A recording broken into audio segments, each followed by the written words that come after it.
Namo Vishnu Padaya Krishna Prestaya Bhutare Shrimati Bhaktivedanta Swaminiti Namine Namaste Sarasvate Deve Gauravani Pracharine Nirvishesa Sunyavati Paschachar Deshatarine Shri Krishna Chaitanya Prabhu Nityananda Shri Advaita Gadadhara Shivasari Gaura Bhakta Vrinda Hare Krishna Krishna Krishna Hare Hare Hare Rama Ram Rama Hare Hare.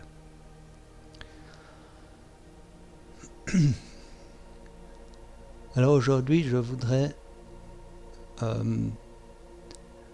faire l'explication des premiers versets du Bhagavata Purana, ou appelé différemment Srimad Bhagavatam, l'un des textes les plus sacrés et les plus importants de l'hindouisme Vaishnava. C'est un verset, les premiers versets sont une puissante méditation sur la vérité absolue, ou le Brahman, identifié ici à Vishnu ou Krishna. Je vais d'abord le chanter pour que... Alors, c'est un verset qui... donc le Srimad Bhagavatam est considéré comme le fruit mûr de l'arbre des Védas. Et quiconque ayant un cœur pur, qui boit ce nectar qui a été énoncé par les lèvres de Sri Shukadev Goswami, est capable de capturer Krishna qui se situe en son propre cœur. Janmadyasya yaton vayadhitarasashtresva bhigyatsvarat tenebrahma hridaya adhikavaye moyanti yatsurayaha tejo varimridam yatha vinimayot yatra trisargamrisha damna svena sada nirastakuhakam satyam param dhimahi.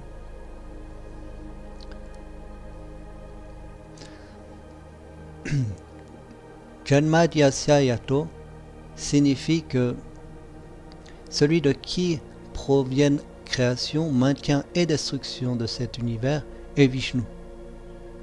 Anvayad itaratas vabhigya signifie qu'il est directement et indirectement conscient de toutes les manifestations. Svarat signifie que Krishna est pleinement et purement indépendant, qu'il n'a aucune cause supérieure à lui-même. Tene Brahma Hridaya Adhikavaye Moyantiyat Surayaha. Tene Brahma Hridaya Adhikavaye signifie que c'est par le cœur qu'il a transmis la connaissance védique des Védas au premier être créé, c'est-à-dire Brahma. Muyantiyat Surayaha, ça veut dire que même les demi-dieux, Surayaha, les grands sages, s'y perdent, ils sont complètement émerveillés par une connaissance si profonde. C'est-à-dire que cette connaissance profonde, où même les plus grands sages s'y perdent, signifie que Vishnu, ou le Seigneur originel, la personne suprême, c'est lui qui a transmis le savoir primordial, le savoir originel. Tejo varim ridam yata vinimayo yatra trisargo amrusha. À l'image du mirage, le feu, l'eau, la terre se confondent. À cause de Vishnu ou Krishna, les trois modes de la nature matérielle, la création cosmique, Sattva, Raja, Tamas, semblent réels, alors qu'en réalité, ils sont temporaires. Donc, Tejo varim ridam yata vinimayo yatra trisargo amrisha signifie que, voilà, la réalité que Dieu a créée est réelle, mais elle est temporaire. l'illusion, c'est de croire qu'elle est permanente. Là, c'est Maya. Voilà, donc ce passage-là traite de l'illusion et de la réalité. Damna svena sada nirastakuhakam satyam param dimahi. Donc, Damna svena sada nirastakuhakam, ça signifie que Vishnu ou Krishna réside éternellement en sa propre demeure spirituelle et qu'il est totalement exempt d'illusion.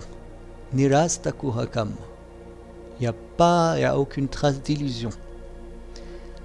Et Satyam Param Dimahi, ça veut dire que nous méditons, Dimahi, sur cette vérité absolue. Satyam Param. Donc ce verset, un des plus connus du Bhagavata Purana, définit Dieu non pas comme une simple force, mais comme une source consciente, indépendante et suprême de tout ce qui existe. Contrairement au monde matériel qui change et crée l'illusion, cette source, c'est-à-dire Dieu, est la seule réalité permanente et absolue sur laquelle l'être humain doit concentrer son esprit.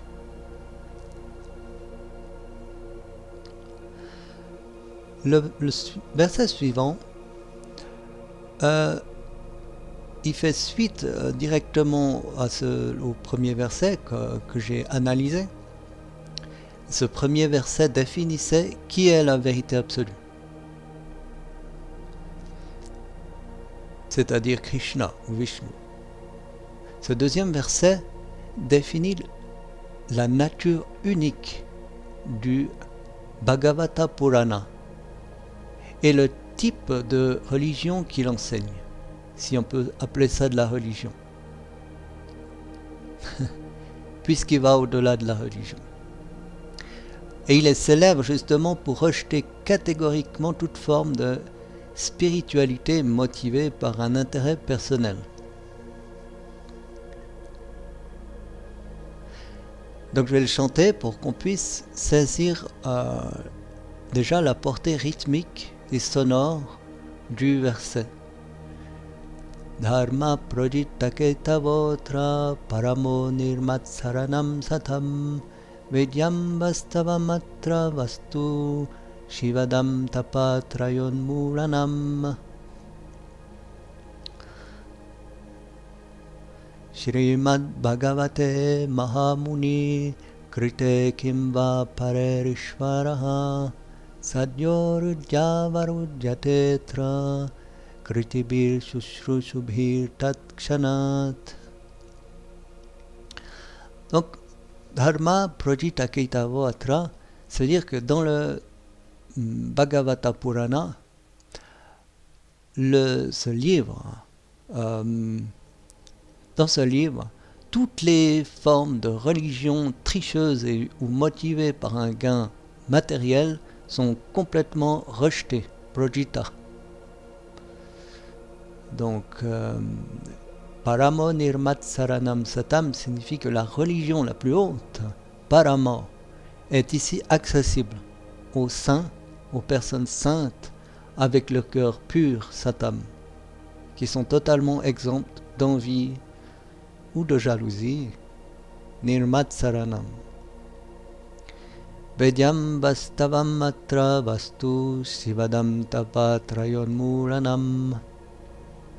Vedyam vastavam atra vastu, la réalité suprême, vastavam vastu, distincte de l'illusion, peut être connue, Vedyam, ici, atra.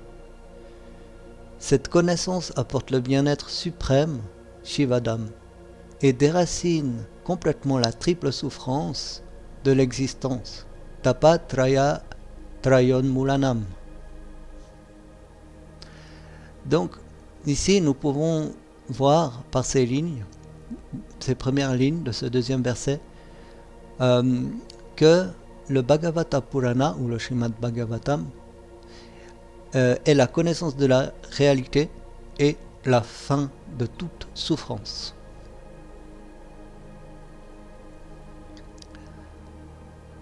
Srimad Bhagavate Mahamuni Krite Kimva Parerishvaraha. Dans ce magnifique Bhagavata Purana, compilé par le grand sage Vyasadeva, Kimva Parerishvaraha. Quel est le besoin d'une autre écriture pour réaliser le Seigneur suprême, Ishvaraha? Aucun besoin d'aucune autre écriture, puisque c'est l'écriture qui est le fruit mûr de tous les Védas. Donc, par ces livres, nous pouvons apprendre que ce texte, ou le Bhagavata Purana, est complètement autosuffisant. Voilà. Sadyo Ridyavarujatatra Kritibir Shushrushubi Tat Kshanat. Le Seigneur suprême est indépendant, Sadyo. Immédiatement capturé, donc, et emprisonné dans le cœur. Donc, Ridya Varujate, dans le cœur de qui? Du pratiquant. Kritibir Shushrusubir Tatkshanat. Kritibir, par les personnes pieuses, dès l'instant même, Tatkshanat, où elles désirent sincèrement écouter ce message. Shushrushubi. Donc par ces lignes, nous pouvons apprendre que le divin est capturé dans le cœur immédiatement grâce au Bhagavata Purana. Donc dans ce deuxième verset, nous pouvons déjà apprendre que le Bhagavata Purana rejette la religion intéressée, et enseigne la religion suprême. Donc Kaitava Dharma, c'est la religion intéressée, ou la religion avec des envies de gain matériel, la fausse religion. Donc il est déclaré ici que le Bhagavatam, ou le Bhagavat Purana, n'est pas un livre de religion ordinaire. Il rejette les 4 buts classiques de la vie humaine, qui sont pratiqués pour des raisons égoïstes. Dharma, Artha, Kama et Moksha. La piété, l'argent, la gratification des sens ou le désir, ou même la libération, Moksha.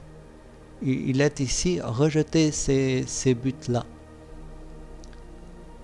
Voilà. Le seul dharma accepté dans ce livre est l'amour pur et désintéressé pour le divin. Il est aussi traité de la destruction de la souffrance, Tapatraya, la triple souffrance. Quelle est la triple souffrance? Adhyatmika, Adibodhika, Adidaivaka. Ces triples souffrances frappent l'être humain dans le monde matériel. Ces 3 formes de misère, donc les souffrances causées par le corps et l'esprit, par exemple les maladies, l'anxiété, la vieillesse. Adibodhika, les souffrances créées par les autres, c'est-à-dire les insectes, les ennemis, les conflits, etc. Adidaivika, les souffrances causées par la nature et les forces supérieures. Par exemple, séisme, canicule, inondation. Et enfin, ce deuxième verset traite de l'écoute. Donc par l'écoute, on peut emprisonner le divin. Par l'écoute shrunu, on peut emprisonner, saisir le divin qui est déjà à l'intérieur du cœur. Donc la conclusion est révolutionnaire pour l'époque, là où d'autres textes demandent des vies entières de pénitence, de rituels complexes. Le Bhagavatam affirme que le simple fait de vouloir écouter avec sincérité suffit à attacher immédiatement le Seigneur dans notre cœur.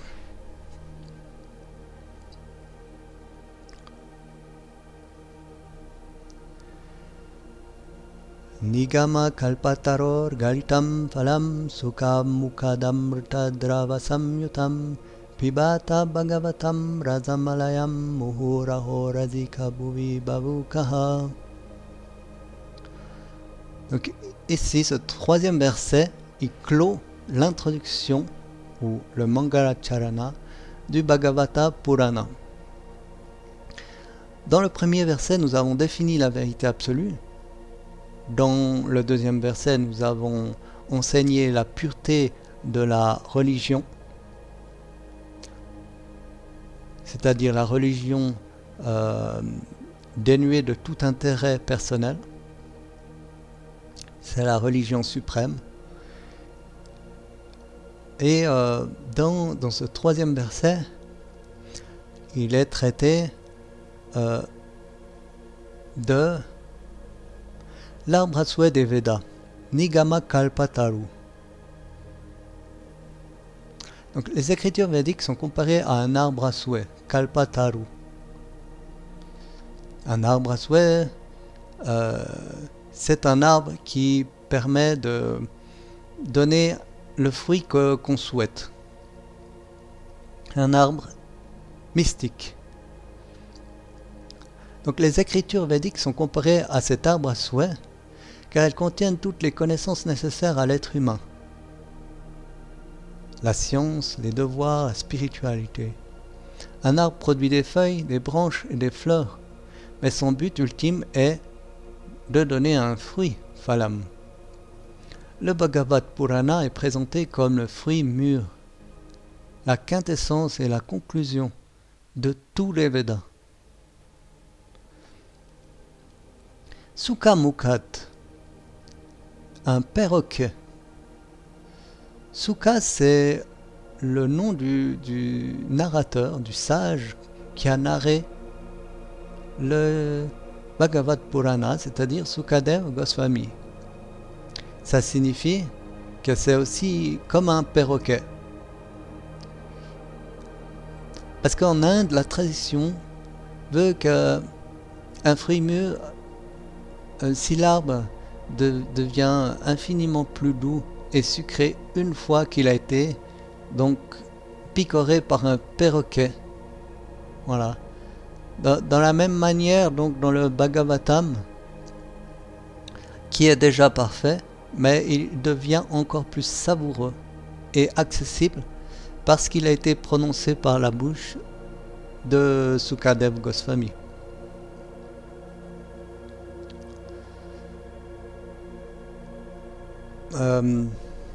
Pibata, ça signifie boire. Donc voilà, ça a introduit le concept de rasa, ou le jus ou la saveur spirituelle. Ce n'est pas un texte purement intellectuel ou académique. C'est un texte avec une saveur, c'est-à-dire un liquide spirituel, un jus, rasa, exempt de tout déchet, sans peau, sans noyau. Les rasikas sont les connaisseurs, ceux qui ont développé le palais spirituel nécessaire pour goûter l'extase de l'amour divin. Muhur alayam, c'est-à-dire encore et encore et encore, jusqu'à la libération tant que vous existez alayam. Contrairement au plaisir matériel qui sature et dégoûte, après un certain temps, les saveurs spirituelles augmentent la soif à mesure qu'on les boit.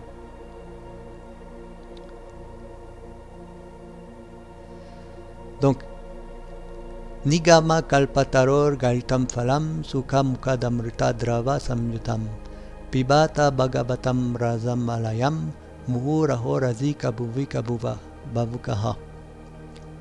Nigama kalpataror galitam phalam, donc le Bhagavata Purana est le fruit mûr tombé de l'arbre à souhait des écritures védiques, de tous les Védas. Sukha mukadamrita drava samyutam, il est reçu de la bouche de Sukadeva Goswami, enrichi d'un jus de nectar d'immortalité. Pibata Bhagavatam Rasamalayam, buvez ce Bhagavatam, ce jus de saveur spirituelle jusqu'à absorption totale. Muhuraho Razika Bhuvika Bavukaha. Buvez encore et encore, ô connaisseurs des saveurs et âmes pleines de sentiments dévotionnels sur cette terre.